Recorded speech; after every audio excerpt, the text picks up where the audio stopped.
Good afternoon. Thanks for everyone being here. It's a pleasure to share this wonderful experience that I had with Florencia. We conducted a workshop with indigenous teachers in Brazil. And the idea today, I'm going to present the first part, and Florencia is going to continue. And we have a kind of umbrella name of the project, Paneiro de Saberes, which means basket of knowledge. And this symbol, this beautiful and creative symbol made by Florencia, has a lot of meanings, important meanings. But as we say in Brazil, I'm not going to kill the curiosity now. I'm going to explain later. But pay attention in the symbols, because it's not just kind of locations of objects. We can see kind of interlaced. So let's stop to explain here. But we have also a paneiro in the back. It was a paneiro made by an indigenous teacher there doing the workshop. So first, we'd like to thank especially for all these collaborators. We have a grateful opportunity to work with different kind of associations and also people. First, we'd like to thank for the Association of Indigenous Professionals in Jundiaí, the municipality of the state, and also the local movement, Copiju. It's a kind of organization that represents all indigenous people in this city. We have 6 ethnic groups there. Ticuna, Catuquina, Cocama, Canamari, Cambeba, Culina, and Myrian. We also would like to thank for the Department of Education there. Especially they have a kind of a nucleo, a program specific for indigenous education, formal education. And we also thank for Regiane Candado. She's professor at Federal University of Mato Grosso do Sul. And we started, me, Florencia, and Regiane, to elaborate this project together. But Regiane could not go to the workshop because she was teaching. And we have 2 special friends. They are actors and art educators. They have a kind of a group called Las Cabasas. Marina and Juliana, they are super important to the second phase of the project that we are going to explain. We didn't realize, develop the second part, but something really nice that we are planning. And also for the Alpine NGO that supported us a lot. It's an NGO that worked in the region for more than 20 years in that region. We have the Proyecto Espora, Ideias que Viajan, is an initiative created by Florencia with local communities in Costa Rica and now in Brazil. And we also would like to thank for TCD. We were awarded with Schmick Innovation to conduct this first stage of the project, and also to Center of Latin America Studies here at U. And as I told you previously, Paneiro de Saberes is an umbrella project, and we have 2 sub-projects. One is the Connecting Multiple Ways of Knowing, collaborative training on alternative indigenous education concerning meaning and use of territory in the Amazon. This specific one we award with Schmick Innovation Award. And their idea for this first step was to exchange knowledge, traditional and scientific knowledge with the indigenous teachers that were participating in the workshop, and also to share with them some of the work, the studies that was made in the region, but most of them don't know the access for these studies. So we shared this kind of knowledge, and the idea was to show them that this kind of knowledge value indigenous traditional knowledge, and we can use in the curriculum of the formal school indigenous school as a way also to empower themselves and their. And the second step, the name is Paneiro de Saberes, weaving networks, intertwining knowledge and technology through the creation and use of alternative education kits in indigenous pedagogy. In this part here was more a kind of practical experience. And we have 2 ideas here. One, we did a kind of experiment with art kind of art book and craft book. And the second one that I'm gonna explain later is something related with oral traditions. And so these are the two sub-projects. Now I'm gonna contextualize a little the region. The name of the municipality is Foz de Jutaí, in Amazonas. It's a very far place. To go there from Manaus, that is the capital. We spent one day in a motorboat and along the Solomons River to arrive in the city, in town. And to go to some village is kind of more 1 day or 2 days. It's an important place in terms of biological and cultural diversity hotspot. I'm gonna show you a map that you can see where Jutaí is located. But we have a lot of problems related with pressure, especially with wood and gold. And they have 14 indigenous territory. This is in red color there in the left above, Amazonas state in Brazil. And here we have the municipality of Jutaí. And here, just to have an notion, here is Jutaí. And here we have a central ecological corridor constituted with different kind of territories. In red color, we have indigenous territories, and in blue color and yellow, unit of conservation. So it's kind of an important place located in the north of Brazil. And I also would like to explain a little bit about the indigenous formal education in Brazil, and specifically contextualize the case of Jutaí. We have international conventions like the UNESCO Conference, which kind of try to guarantee bilingual education for indigenous people. We also have the Convention 169 by the International Labour Organization. And the idea is to also guarantee access to formal education for indigenous people. And in Brazil, we have two important laws. One is we call LDB, Lei de Diretrizes Básicas da Educação Nacional. And the other one, the PNE, Plano Nacional de Educação.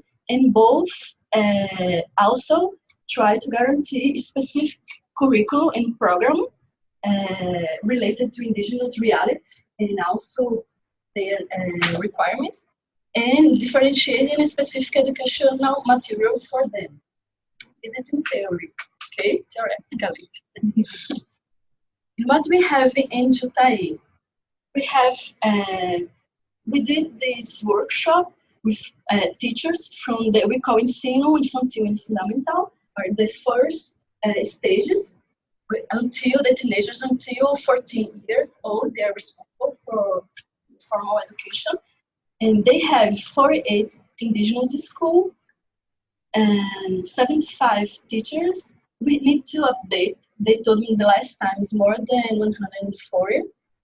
This data was provided by the Secretary of Education, and almost 2,000 indigenous students. But Jutaí in 2001 had a low human development index, really low, and was the municipality in Brazil with highest income inequality. So it's kind of a contradictory reality. And even with this importance of indigenous people there, they don't have a differentiated curriculum planning as well as training for indigenous education. So no curricular content for them, and educational materials that respond to indigenous cultural and worldviews. And also, as a consequence, few opportunities for creativity and self-representation in indigenous classrooms. And based in these problems, and I was working there, but with a specific group, the Catuquina indigenous people, but I knew some of the teachers from another ethnicity because they worked there in the Catuquina village. Many times we had conversation about these problems because many times they didn't know how they could teach them, because they didn't know the language. For more than 15 years, they tried to teach them how to write and also speak. Some of them speak English, but write and read they don't. Now they are. And so this is a kind of real problem, but in the context of Catuquina. There we have 6 different groups, so we have different groups. And they asked a lot about training, specific training, if we could kind of support them, and also different alternative material. And based on these questions here, in the reality, in the problem, Florencia, Rejane, and me, we started to think about this problematization. First, how do we generate materials that are dynamic, as an idea of opposite to static, and in constant evolution? This one we thought because in indigenous cosmology worldview, they use material objects like something that they really need to use, not something that sometimes we have kind of beautiful books that we in the library or kind of Windows display. No, the things are made elaborate to use, and in different contexts, not just in classroom, but outside and for kids, for old people, they can draw kind of different and transformative. So we thought a lot about this, and we didn't want to offer something like obsolete, kind of a box, something that's beautiful, but it's not useful. So we thought in this context of transformation that is really important in indigenous culture. And how do we design autonomous process of self-representation? Why we thought this? Because what we have there, we have indigenous formal school, but the materials are made in São Paulo, a region totally far and totally different in terms of context. And they also explain for us, they gave us that some of the contexts are related with another reality, like tigers, animals that they don't have in Amazon, with different kinds of foods and kind of urban city. So this is a real problem that they have with the material, contextualization in relation with their reality. And another important question that we reflected was, what are the materials and tools available in the local context? Because first we started to think, what kind of bring to them kind of something really technologies, different kind of really recent. But we start to think, Juta is far, the things there are really expensive. They need to go to Manaus. Most of them don't go because it's expensive. So we thought, no, we shouldn't take advantage of the local material. We think about how to develop these technologies based in their in the availability there.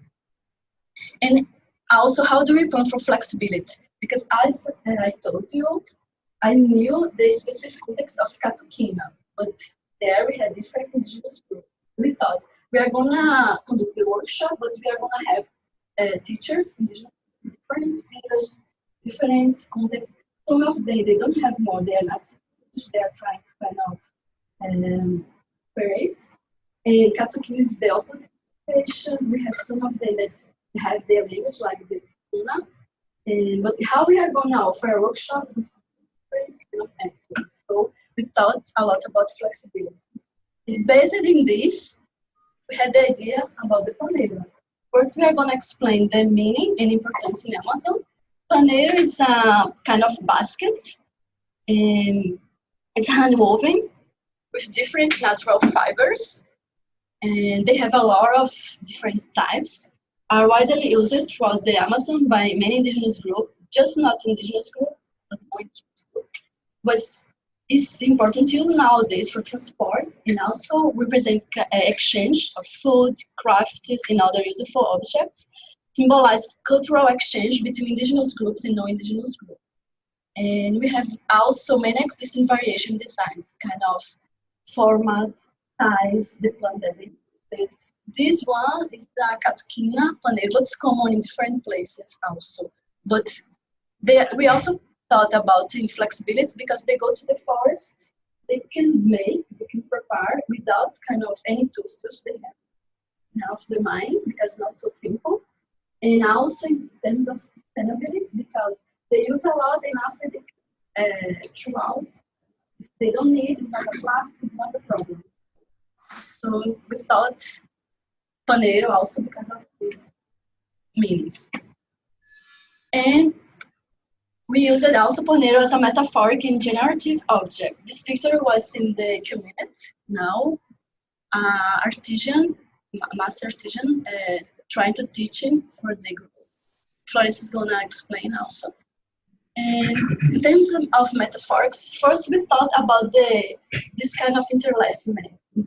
Everything is interlaced to make a paneiro, kind of fiber. And also we thought about the indigenous teacher. It's a kind of how to make this kind of intercultural dialogue.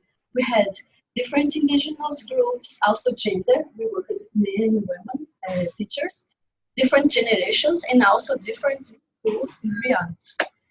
We also thought that paneiro is represents a real knowledge and also technology. Why not think about this is a technology?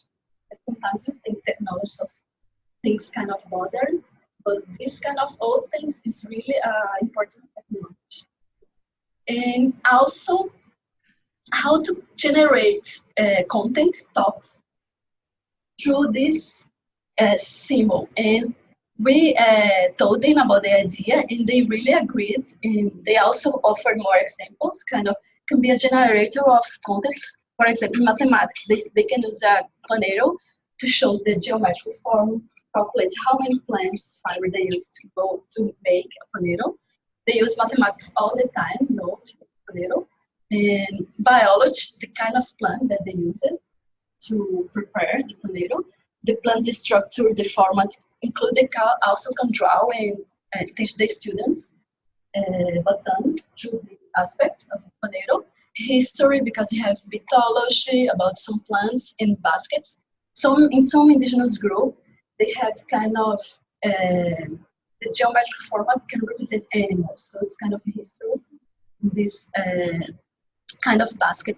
Geography, because different ecosystems that you can find the plants, and also seasonality, because to gathering they have kind of special time also to collect, and also language, because they have the name in Portuguese, sorry, they're not language. So it's a lot of kind of context together inside the paneiro.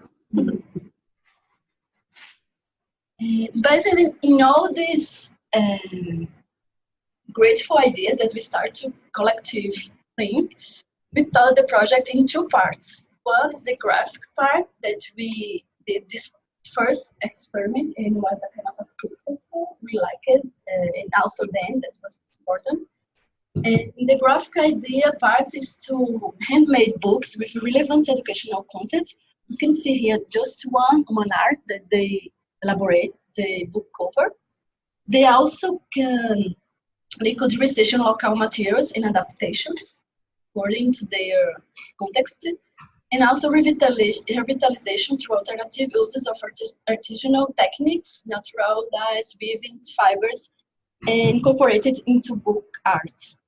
And the audio idea was related with the tradition, the oral traditional among indigenous groups. That's kind of really important. Is when they have stories, to tell stories.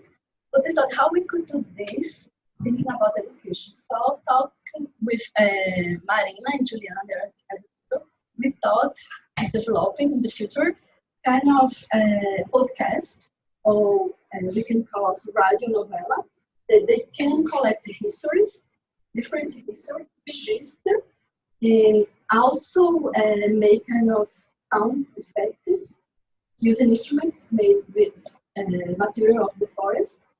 And after register, they can save in a flash drive.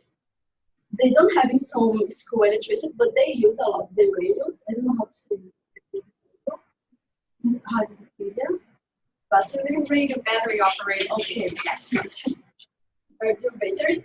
And now we have, it's from Amazon, this kind of radio that we can connect the flash drive. So, really? Wow. Yeah. Wow. So you can use it for audio. Yeah, for audio. And they also enjoyed a lot this idea. And as we have, as a collaborator, the two girls that I told you that they are here, we are planning for We don't know when, but the idea is also develop this part for the project, thinking about the orality. And now we are going to explain each day. So another thing really important that we debated a lot with them, and they also liked it, was kind of first kind of collective participatory needs in assessment. First, we conducted kind of a diagnosis about their reality in the first day, and here everybody kind of in a circle discussing what are the main problems and also what we could do based on their problem and what kind of we could do, because we cannot solve all the problems. And another thing that they like and is a lot, because we proposed to develop kind of dynamics, interactive dynamics, and based in the indigenous reality, because they learn it through play. All the process of education is based in play, kind of not formal.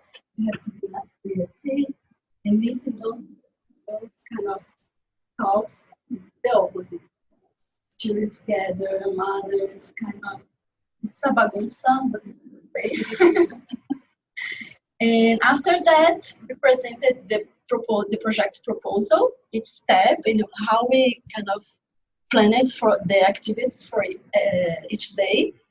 And we listened their critiques and needed assessment, and based on this, we developed adjustments. So as a collective decision making with activities and schedule. Here, to have an idea how they kind of enjoyed this process. They were playing, singing. It was a kind of presentation, how to know each other, because some of them didn't know, even if they are living in the municipality.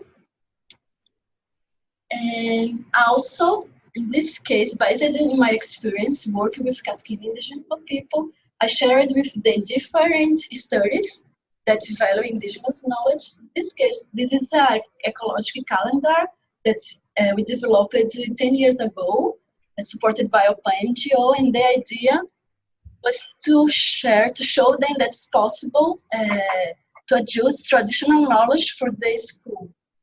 They can use this kind of knowledge.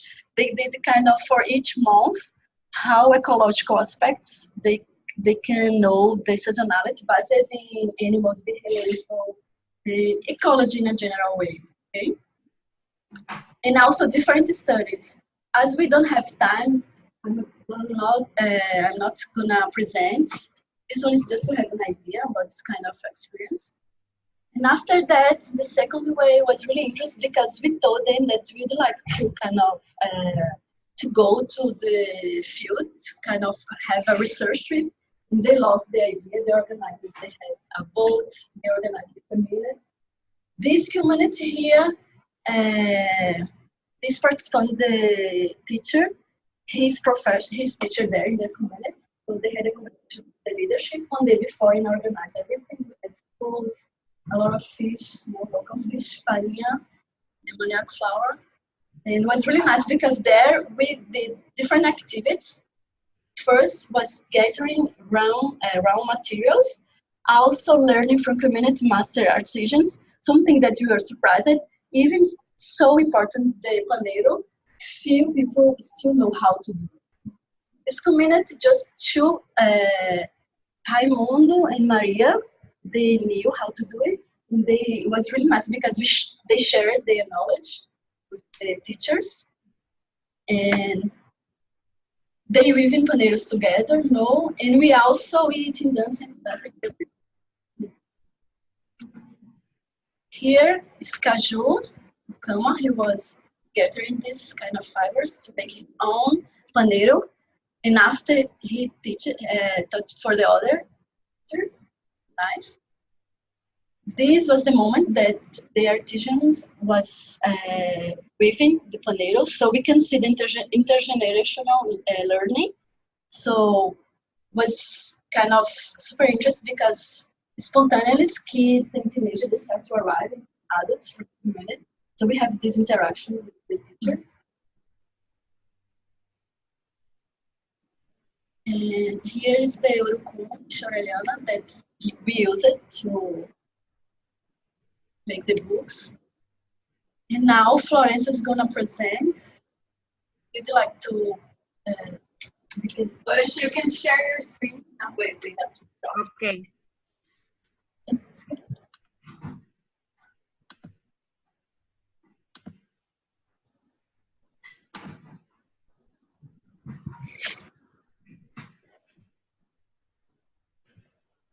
Do you see it now? Yes. Okay, perfect. Go. I will try to be fast because we don't have a lot of time. So I will continue relating talking about the rest of the workshops.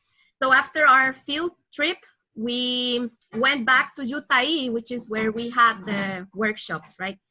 So we took all the materials, all the knowledge gathered during the field trip, and we organized 4 experimental learning stations where participants learned to make natural paints. They were carving tubers to make stamps as an artisanal printing technique, because tubers is a vegetable that is very available in the Amazon. And also imprinting leaves and seeds directly on paper.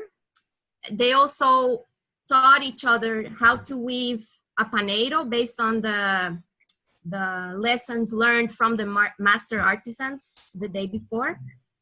And also using Office Word for basic digital diagramming to have like a digital option as well. So diagramming basically is how to visually organize text and images on paper, right? But we were surprised, like one of the surprises is that we had originally planned for participants to design all the text with Word, but encountered that the reality was that most communities, they didn't have a computer available in the school. Most professors had never used a computer before, and they had no access to a printer either. So this was something that we hadn't planned. So we decided to give the option in case anyone was interested or had the possibility. But most people ended up diagramming by hand. So for the people that were interested in learning, we organized like a basic Word tutorial, and some professors did have experience using Word, so they were mentoring the others. So this collaborative learning process was also very important. So these are the plants that we use to make the 4 basic colors. So for red, we used Big Saurellana seeds. For the grayish black, we use Genipapo, which is Genipa americana, it's a fruit. We also used Pupuña, which in Spanish is called Pejivalle, which is Bactris gassipais, it's a palm tree, but we use the leaves to make green. We also use coffee infusion to make brown, and tapioca gum, which is manioc flour, right? Which is very common in the Amazon. And the participants suggested that we could use this as a thickener because when you add water, it becomes very thick. So we use it as a texturizer, which was an innovation that resulted from their suggestions. And another interesting thing is that they had never made natural paints before. So this was a very exciting process for them. And many of them researched and found out about more fruits that from which they could obtain different colors, but they were not in season. So this is also part of the learning process, that there are different seasonalities for the different colors that they can use. So after making these dies, they started making the art for the cover of their book. So basically experimenting on paper, and they would wrap this artwork eventually around the book board, which is what gives the book cover its rigidity, right? So they were using texturizers, rollers with different textures to imprint on their paper. They were using leaves, they were using stamps, and they were also mixing natural paints with acrylic paints because there were not enough natural paints available, right? Enough colors. Here we see how people that absorbed the knowledge from the field trip, they were in charge of teaching others. So very collaborative and horizontal learning process where people were helping each other out to get their work done. And not only here with the paneiro, but in general.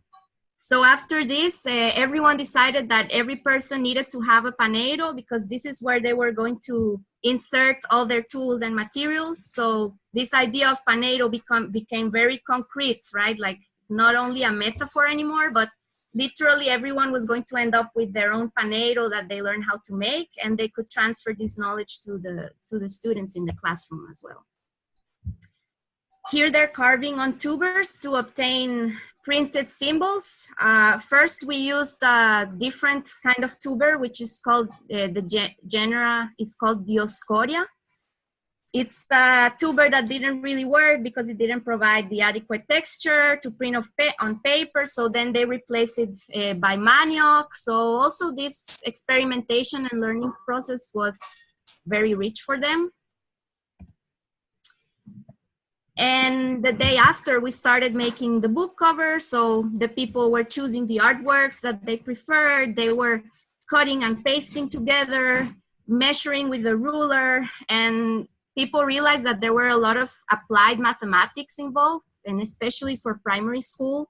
Professors reflected how the process of making the book in itself can also be like a mathematics class, right? Carried out with the students, during which students can see like the practical applications of mathematics and counting numbers and calculating distances. So these are some examples of the book covers. The photograph of the outer and the inner side of the book cover, right? For different students. So I just want you to observe the textures that were used. These textures, we originally brought some rollers from Manaus that had different types of textures that they could roll on the paper, but they started thinking of local adaptations, right? Like using plant fibers to make like textured brushes, using different natural dyes, using leaves and seeds, and making their own bookmaking tools by modifying fishing gear, for example. So they were really eager about making their own tools as well, which was super important. You can also see how they reproduced indigenous graphic symbols, color combinations, and they had complete freedom to express their individuality and interests. So this was encouraged by us. However, they were still encouraged to keep the themes and the content in mind. Each professor was developing his or her own book. And they had to think that the cover had to have a relation with like the content that they were going to develop. And in this one on the left, you can see how a participant used manioc stamps with symbols. This is a Catuquinha participant. Different graphic symbols as well. And in this one on the left, so the outer part, the part you see with the kind of the squares, the vertical and horizontal lines, that's the only one that's made completely with natural dyes. So the red is the urucum, there's the pupunya, genipapo, and coffee. And he was really proud talking about that to his classmates, like, yes, I have the only one that's completely made of natural dyes. So everyone was really excited and proud to have made their own paints, and they were really interested in keep this research going. So the fifth day, people were starting to sew the inner pages onto the book covers and drafting the inner contents of their book. So it was time to start a draft with pencil, to think about the diagramming, to think about the content that they were going to show, to think about their audience as well. So all participants decided to design stories for primary school children. And of course, due to the short time and like the experimental nature of these workshops, the stories were only 10 sheets long, so they could be 20 pages if they use both sides. And we were providing some basic diagramming guidelines, but again, we were encouraging complete freedom as to like the contents, the text, the techniques that they were using. So they could take any knowledge that they had acquired during the workshop or outside knowledge as well and incorporate it into this book. So here we can see how a participant is manually drawing and diagramming texts using rulers. This is like a very difficult task and he was doing a great job. Another interesting thing is how we noticed that the participants, the professors were kind of used to receive orders. So they were asking like, how should we color the covers? What should we write about? Like asking for answers from us. But we were like, we gave them complete freedom, creative freedom. We only provided the guidelines and principles and let them work from there. So this is why we obtained such a diversity of themes and graphic styles and also appropriation, right, on behalf of the professors. So this participant is Katukina and he's drawing plants in Katukina language for the students. This is an interesting example of a participant that adopted the metaphor of the paneiro and started using it for her educational content. So how the paneiro is a multifunctional basket that can contain many things, including Amazonian fruits. So you can see how it's directly place-based. So after that, they gathered at night, some worked until midnight. They were super motivated and wanted to get their projects finished because they have the final presentations the day after, which was kind of like an open session where the Department of Education of UTAI joined us to see the presentations and to provide feedback as well and comments. All the students provided feedback to each other. And of course, we also provided feedback. And we also did an evaluation, collective evaluation of the whole project to see like things that could be improved or things that they valued and what were the next steps for them or recommendations from the professors. And of course, a celebration with a shared meal, with some music, and with some interactive dynamics. So this author, Maria Irene, she did a book about about Amazonian fruits, but in a bilingual way.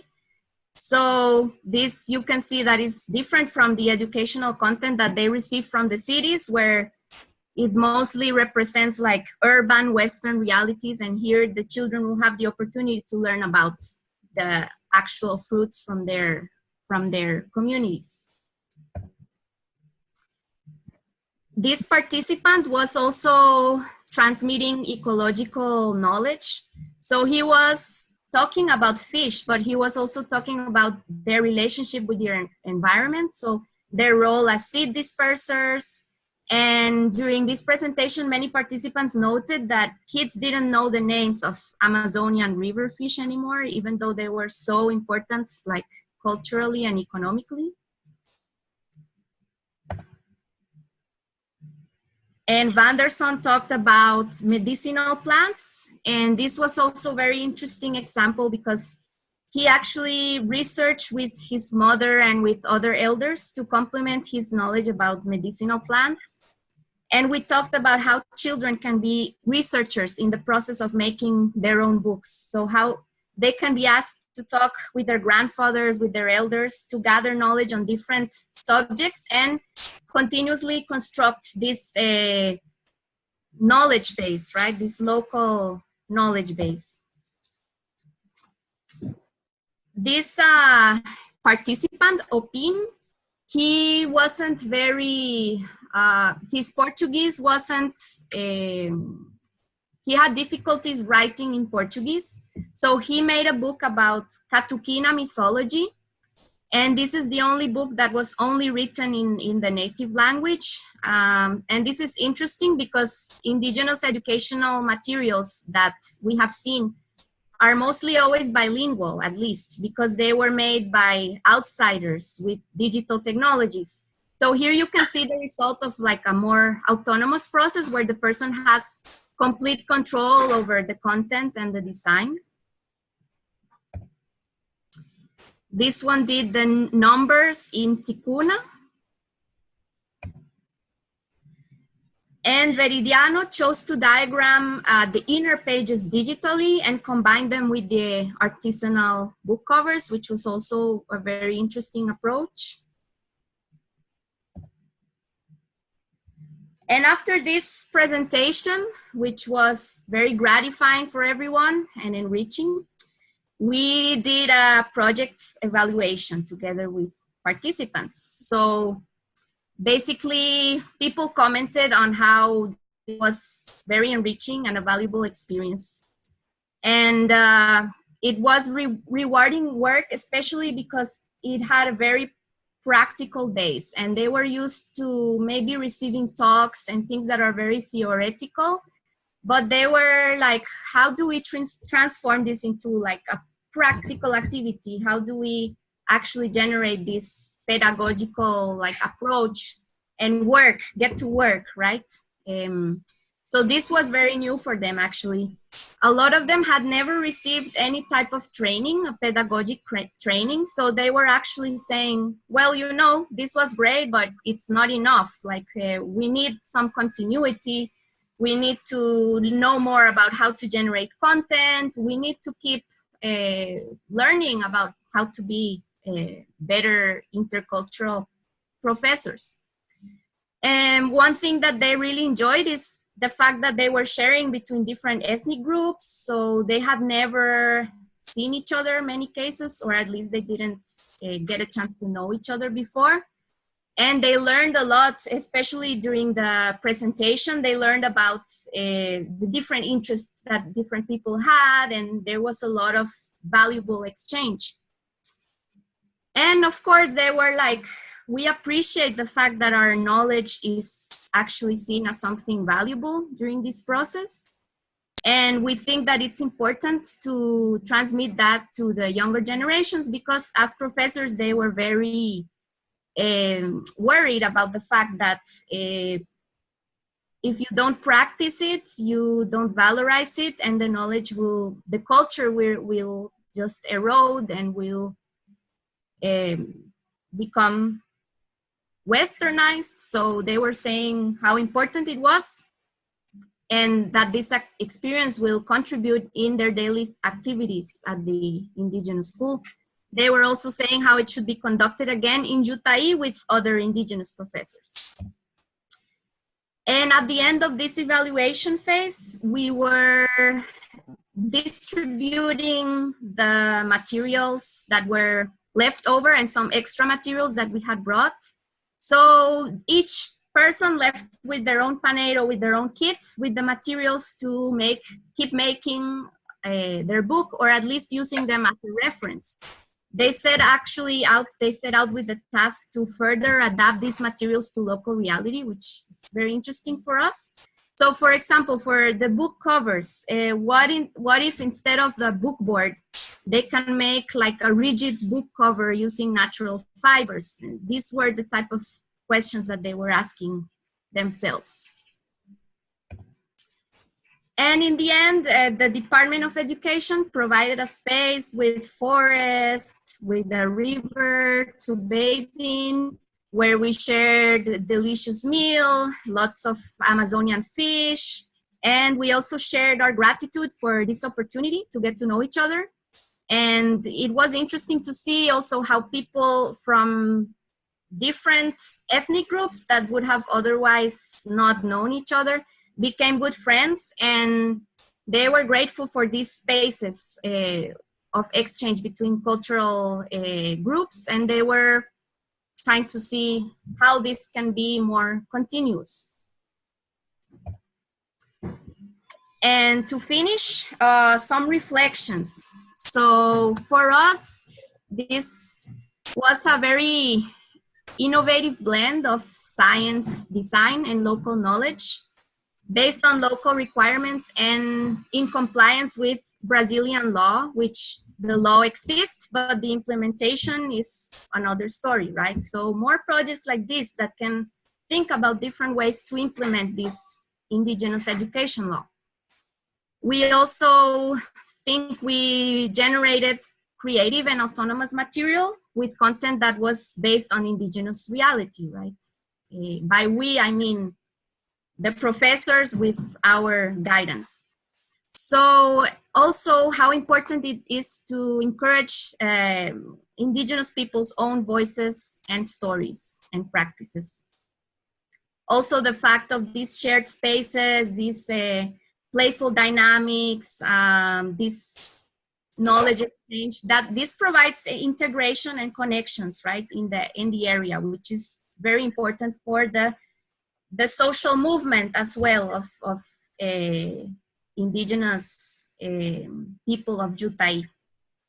So also how the paneiro really ended up being a concrete example, like I mentioned before, where they actually learned to construct this and learn and plan to pass this knowledge on to their students, and how this exchange of knowledge and technologies provided a lot of opportunities for them to look at the curricular content in a more holistic way, which is closer to their reality, right? They're not used to separating knowledge areas or disciplines, but they're used to see, like, in this practical activity, there are many knowledges and areas of knowledge involved. And also something very important is the local impact for the city of Jutai. So in Jutai, we have non-indigenous and indigenous people living. It's this mix. However, normally, like the indigenous people, the marginalized sectors, they're not in the media. They're not, like, what they're doing is not so, there's not so much importance given to what they are doing. And this project helped to give visibility to the fact that there is this necessity and there are people working on it. We actually got interviewed by the Amazonian News Channel, and the Department of Education also elaborated these beautiful handmade signs all over Jutai, where it says graphic workshop on indigenous language. So that was pretty cool for them to see as well. Of course, further empowerment of the indigenous professors and of the association, and that we have a very valuable experience that we can showcase. And this opens the possibility of replicating it with other groups and giving more continuity to the process. So this is the handmade sign that they developed.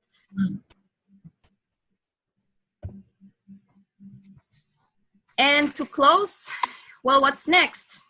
Of course, we want to develop the second part of the project, which is exploring the oralities through the audio theater. So how students can compile stories and make radio theater plays and make sounds that they collect, that they record in the forest, how they can make musical instruments with seeds from the forest. And this is where Myrian's friends, Las Cabazas, can be of help. So keep collaborating with these stakeholders and involve them even more. Also, of course, further exploration of the use of local materials and techniques. So how can we even, like, construct a book or that is completely made with local materials, that needs no input from outside, if this is possible. And an idea that we had always had is how can we construct a sort of open source multimedia libraries, so where all the content that is generated, for example, the books can be scanned and uploaded on Google Drive.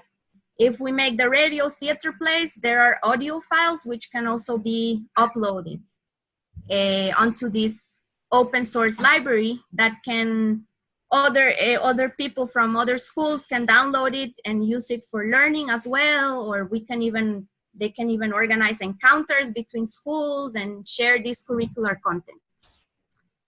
And of course, well, OPAN, which is the organization that, the local organization that collaborated with us, is very eager to continue this work with other indigenous groups. However, we're looking for new stakeholders like UF, for example, broaden like the scope and the impact of the project. And right now we're actually preparing proposals for further funding and to give continuity to this work. So if anyone is interested in becoming a stakeholder or becoming involved, we would love to talk to you. Thank you.